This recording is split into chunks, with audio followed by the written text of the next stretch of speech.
Exister sur la carte du monde, voilà l'obsession de l'Azerbaïdjan. Sport, tourisme, congrès internationaux, le pays du Caucase tente de séduire tous azimuts. Au cœur de sa stratégie, la culture.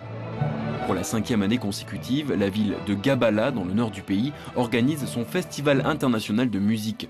Un événement gratuit qui réunit des artistes du monde entier au milieu des montagnes pour le plus grand plaisir de Namisat, un mélomane du coin. Moi et ma famille, ça fait 1 an qu'on attend ce festival. La musique classique nous donne de la joie, ça fait danser nos âmes. Et pour faire danser les âmes, rien de tel que Roméo et Juliette de Prokofiev. À la baguette, Raouf Abdoulayev, un des plus célèbres chefs d'orchestre d'Azerbaïdjan.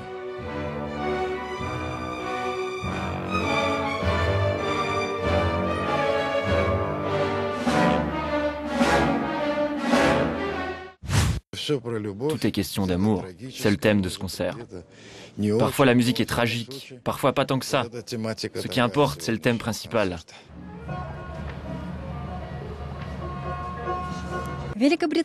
La Grande-Bretagne, la France, les États-Unis, Israël.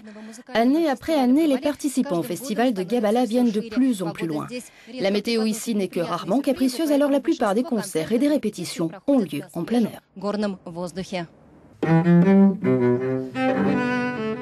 Le Russe Dmitri Yablonsky est l'un des directeurs artistiques du festival de Gabala. Entre 2 concerts, il vient répéter ici, au bord d'un lac. La nature inspire ce violoncelliste bucolique qui a bien révisé sa géo.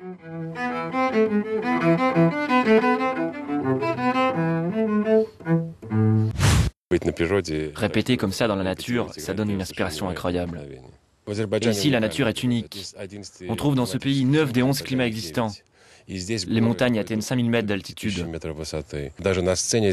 On les a pris en compte quand on a construit la scène afin que les artistes puissent les voir. Le public, lui, voit seulement les hôtels des alentours pendant que nous, on voit ces superbes montagnes. Mais sur la scène de Gabala, on n'entend pas que des notes classiques. L'Azerbaïdjan profite de l'événement pour faire découvrir le mougam, un étonnant instrument traditionnel.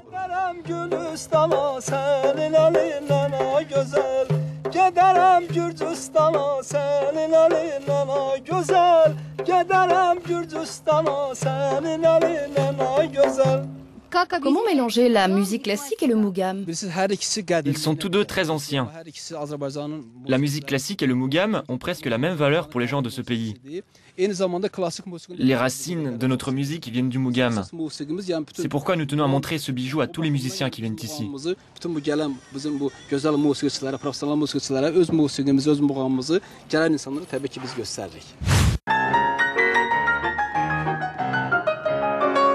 Sur scène, cette année, la pianiste turque Idil Biret.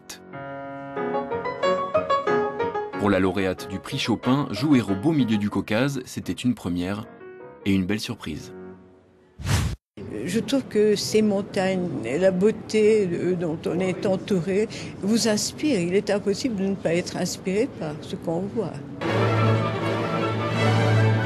L'Orchestre symphonique de Jérusalem a profité de l'occasion pour fêter ses 75 ans.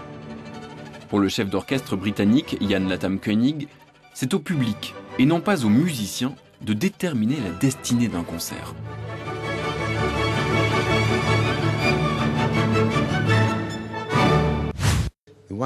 Le fait d'être musicien m'a appris à ne jamais sous-estimer les spectateurs.